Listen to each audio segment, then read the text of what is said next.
Welcome to another episode of 30 Minutes with DailyStraits.com. This is your host, June Ramli. Our guest today is Chef Mel Alafaci, a Brisbane-based chef and author that is taking on the world, transforming unhappy domestic chefs who are frustrated and failing in their kitchens to confident, happy foodies.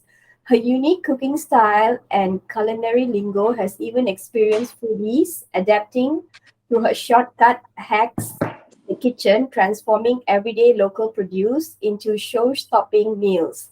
Best of all, she loves upcycling seasonal produce and budget basics into sensational masterpieces, boasting that she can make any ingredient or plate of food look like $1 million and more. So Mel loves to cooking comes from her African roots.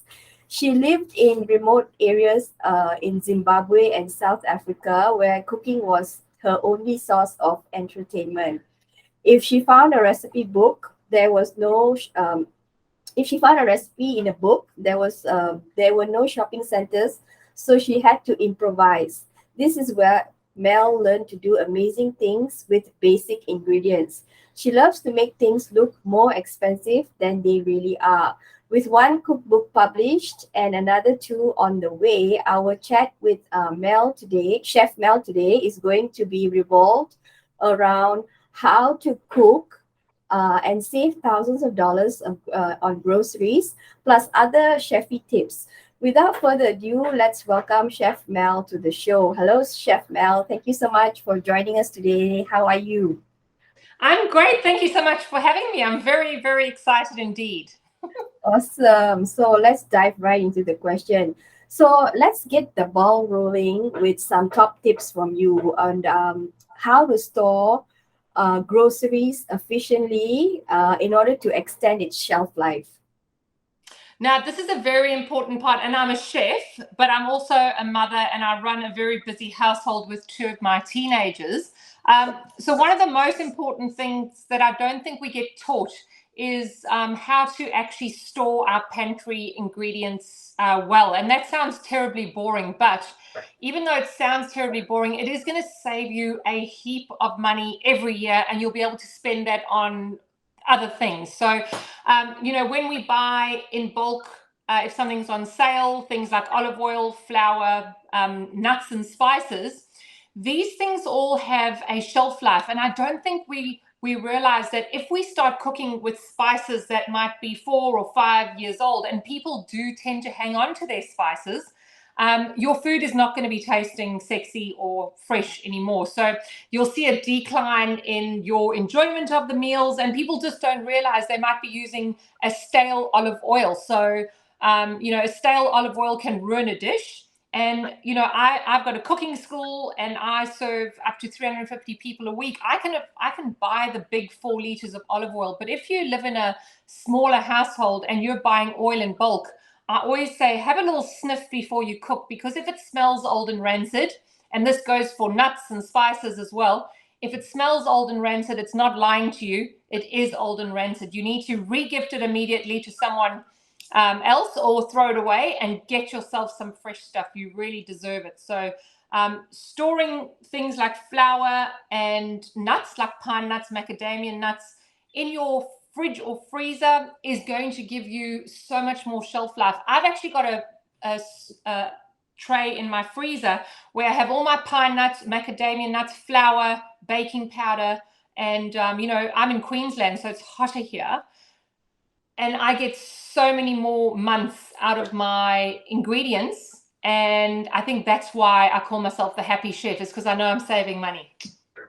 Awesome. So, can you tell us, some top chefy skills on how to remember what we have in our pantry and use it before this shelf life expires? Because sometimes we tend to buy too many things, and then we Yes. dump it in the pantry and we forget about it. And then when we want to use it, it's already expired. So, do you have like a system that you use that because this could also save you potentially a lot of money? Yeah, you've right on point there, because often I'll go to the shop and I haven't made an active list, and then I'll go, oh, I'm sure I need more of this, and then I come home and I've got 7, you know. and then I'll have to cook with that. So yes, organizing your pantry and having those regular clean outs. And no one likes to clean, but to be honest, if you're not feeling in control of your pantry, if you know that your spice drawer is a disaster and your pantry, you're not going to enjoy cooking every night family meals, and you're certainly not going to want to entertain. So I always say, set some time aside, get in there, organize it. You're going to feel so clever and so uncluttered afterwards. You're going to have this new energy about you. You're going to be wanting to cook more, and you'll also be more in control of what you need to do. So get in there, give it a clean out, organize it. I've got different sections in my pantry. I've got quick grab items that I use all the time. I've got the the things that I don't use too often. I've got my section in the freezer and the fridge that I use as part of my pantry. So being organized, and then having a grocery list where if my husband uses the last whatever tin of passata, he will put it on our family grocery list, because I tend to buy in bulk, so I don't have to go to the shop every time. Because if I have to go to the shop every time, then I'm tempted to buy the naughty things that I don't need. So yes, be organized, get in there, clean it out, know what you have, and then you will have that lovely fresh feeling, and you'll enjoy cooking so much more because you're organized in the pantry. Alrighty, so now let's go to the shopping tips. So how does one shop like a chef and grab the bargains and actually know what to do with them? Like, sometimes we buy stuff and we don't know what to cook with it. We are at such an advantage in this day and age. First of all, if you're shopping strategically, and I always say, I said about the shopping list. If you've got cauliflower on your shopping list, and you go to the market or to the supermarket, and cauliflowers for some reason, and remember we had the lettuce saga as well. Say lettuce or cauliflower is just too expensive. I buy something else. I buy fresh seasonal produce that is preferably on bargain or on the sale rack. And then we can actually go to the internet, and you can plug in sweet potato recipe or cauliflower recipe, and all this amazing information is at your fingertips to make you a more strategic shopper and chef. So if I buy something that is remarkably beautiful, fresh and seasonal and on sale, and I buy a lot of it, then I plan my meals around that. But you need to have fun doing it as well, because my family love trying new things, and it's amazing how you can rehash the same ingredient 10 different times by using a different recipe, like a Thai recipe or a French recipe. It might be the same ingredient, but if you throw a different style at it, you'll be amazed on how creative and versatile you can be. So shop like a chef, and shop for bargains and seasonal, and you will save yourself a lot of time and have fun along the way. Okay, so what's the best way to devise a meal plan that consists a list of mix and match recipes that is quick and easy to make? So everybody has limited time these days. They're doing so many things, but they also need to eat healthy. So what is your top advice for that? Well, again, it's going to be organized. So I always say, sometimes on a Sunday, I allocate an hour to cook bulk cooking for the week. So I've got 2 teenagers and a husband. Sometimes they're all at home, sometimes they're out at work or at school. I myself work from my home office. So if I don't have something organized for a meal, I'm going to jump to something naughty and that I actually didn't want to eat. So setting aside the time to actually bulk cook, or cook something like mince or chicken, or even veggies, and then bulk cook it, because you're cooking anyway. You may as well cook some extra and then keep some for a meal for tomorrow, and then maybe even freeze some. So that is where I like to be clever with my cooking, is cook a little bit extra. And every time I cook some extra, so that when someone comes to me and says, oh, I'm hungry, I don't have to run around. It's in the freezer, it's in the fridge, and I've got really nice little containers that make it fun and easy for me to do that. So planning, and then, like I said, the bulk cooking is the way to go, because then on a Saturday or Sunday night when you don't feel like it, instead of grabbing your app and ordering something takeout and spending so much money, you can go to the freezer and you've got a healthy meal. So So the meal, when it comes to the meal plan, so that's the strategy around cooking, but meal plans, you need to have a set of recipes and meals that you are confident and excited to cook, and it helps you to be versatile if you can have success at cooking one dish. So for example, if you know that you can confidently cook something,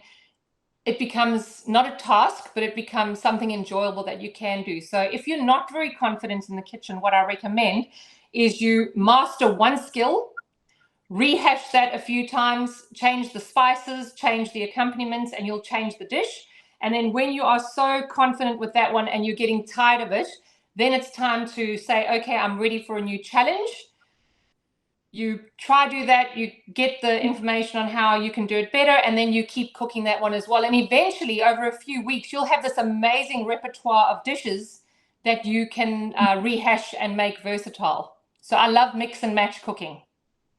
Awesome. So that's a great segue to the next question. So I actually said a lot of people spend thousands of dollars on takeaways because they cannot cook. They've tried many times, the dish has gone haywire. So for these people, right, what advice do you have for them? Because they tend to give up after, first the dish goes bad the first time. Yeah. And that's understandable because your confidence, if you do a dish and it's an absolute train wreck or a disaster, your confidence levels go way down, and that is quite distressing. So I always say start with the simple things, start somewhere basic, really get that right. And, there's so many recipes available to us for free on the internet. You can even have a look at the video and cook along with someone. That's a really nice way to do it.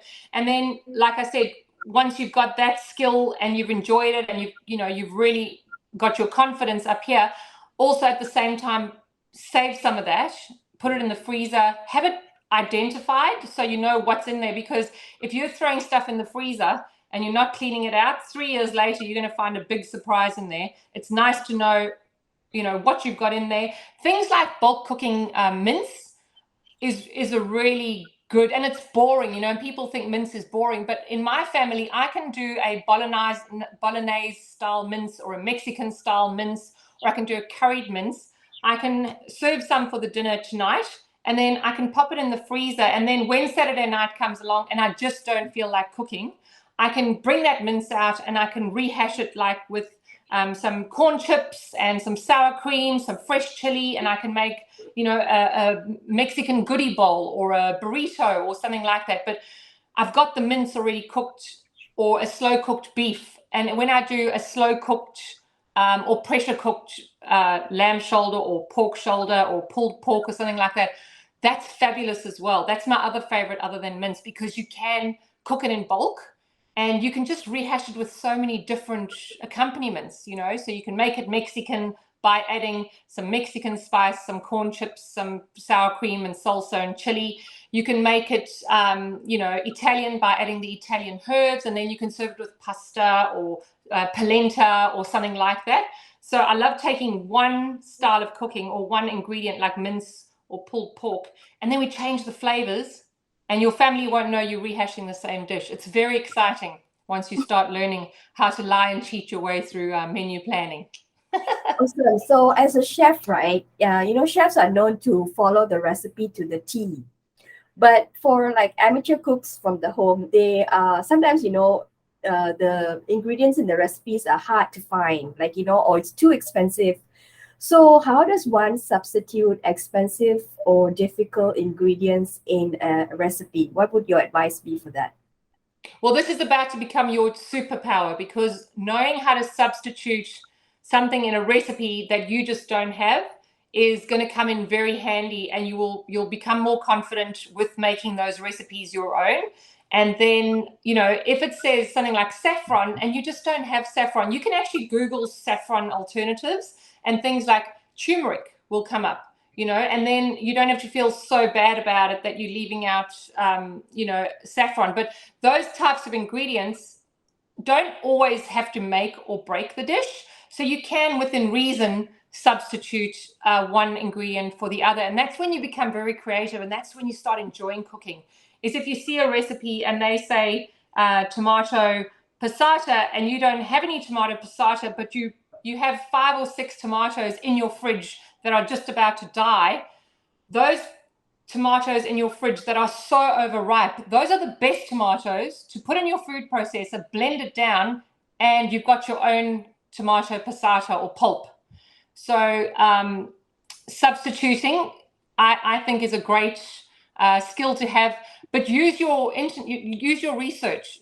Just Google what can I use instead of that, and you will see that there are quite a few different things and lots of advice out there. Awesome. So Chef Mel, let's talk about you right now. Yes. So you've got a very interesting background. So I just wanted to ask you, right, what made you want to become a chef? Because it's a very competitive industry. So what was Yes. the pull factor? Well, like you said when you introduced me, I grew up in Zimbabwe on a ranch out in the middle of literally nowhere. And my entertainment, I had no big shopping center or Netflix or anything. My entertainment was cooking. So on the farm, I had access to, fresh dairy, and I had, we had most things in our pantry. So I could take a recipe and bake and cook and things like that. And I had this lovely access to fresh local produce. But where I became a chef was that I went to boarding school. And when I was in boarding school, it was a very unfriendly environment, and we didn't get fed very well. And I was the smallest. I think I was 7 when I went to boarding school. And they used to steal my food. It's a terrible story.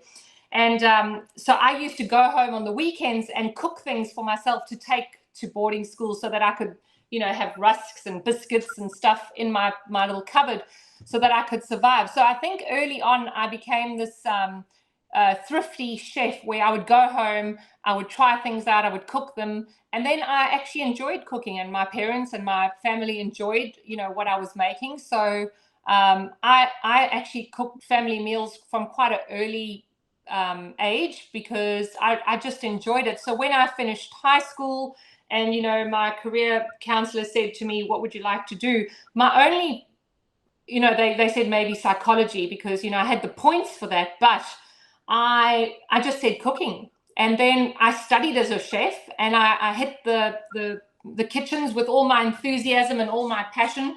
And they literally almost killed that passion completely because the real kitchens are a very unfriendly, very stressful environment. And I just wasn't built for that. I'm built for, talking and teaching and happiness and, air conditioning as well. So back in 2000, when I had worked as a restaurant and a commercial chef for only 4 years, I actually left the industry completely. I became an area manager for a big global catering company, and I was, running staff, and I was running finances, and then I was missing the actual food. So in 2001, I quit my job back in South Africa, and I started my first cooking school in Durban, in Westville, and I did that for 8 years. And then I immigrated to Australia 14 years ago and started Vanilla Zulu. And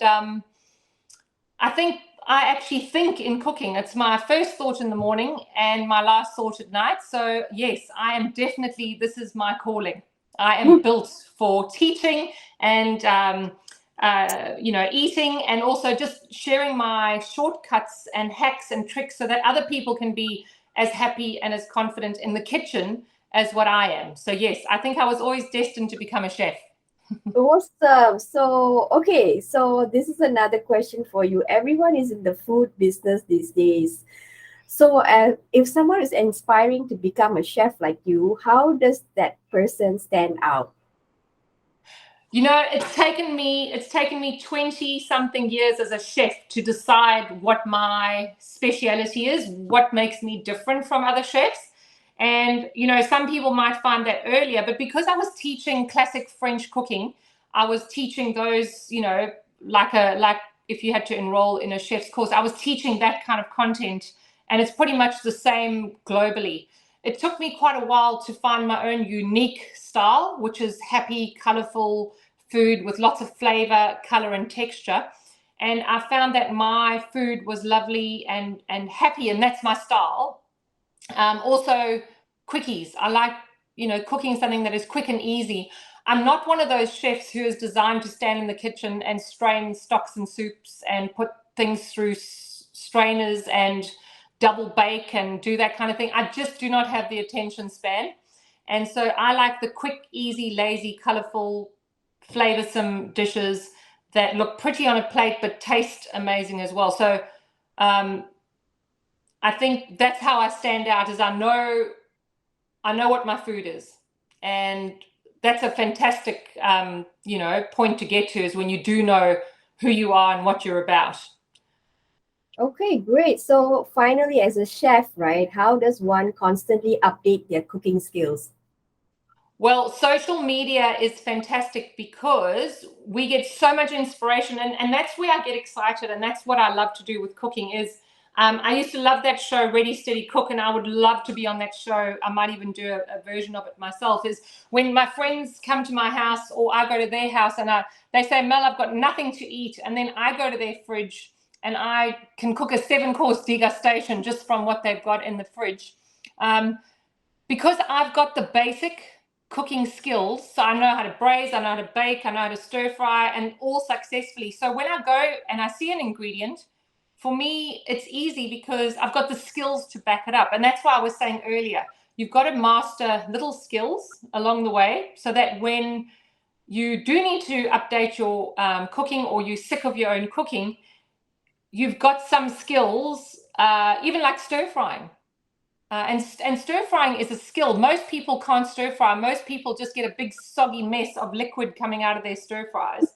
And that's just a cooking method gone wrong. Or they're cooking mince and all the liquid's coming out the mince and they're blaming the butcher. They're saying, oh, the butcher pumped this full of liquid. And I say to them, no, it's actually your fault. You're stirring the mince in a cold pan. So, cooking methods like searing a steak, or cooking mushroom mince, if you're vegan, or cooking a beef mince if you're still eating meat. These things, little successes like knowing how to make a sticky Asian style stir fry and how to cook a successful steak, these are the skills you need to get, and that's what I teach. So when the people blame their butcher for all this meat liquid coming out of their meat, I teach them my principles of backing away from the pan and keeping the heat up in the pan. So I keep the pan swear word hot. And when that sizzle is in the pan, you should be getting a nice brown Maillard reaction on the meat. And that's where you win the race, because that's flavor. So if you put cold meat into a cold pan and now you stir, like, a lot of people are compulsive stirrers, the meat is going to cry. It's going to drop all of its liquid and you're going to be pouring all the beautiful flavor down the drain. And I say that's throwing the hope down the drain as well. So it's learning those little tricks on how to make basic cooking just that much better. And that's what I like people to do, is update their skills. Watch TV, watch social media, ask questions. If you like someone's dish and you went to their house, they would love to show you how to make it. People love it when you ask them, can I have the recipe? Because that to them is jealousy. It's you wanting to be like them. So I always say, if someone's asked you for the recipe, you have succeeded. Okay, that's great. So this has been a great chat, and that's all the time that we have for today. Yes. We have just been speaking to Chef Mel Alafaci. Thank you so much, Chef, for joining us today from Brisbane. Yes, and the pleasure is all ours. Be sure to join us the next time as we aim to interview another awesome entrepreneur from across Australia. Thank you.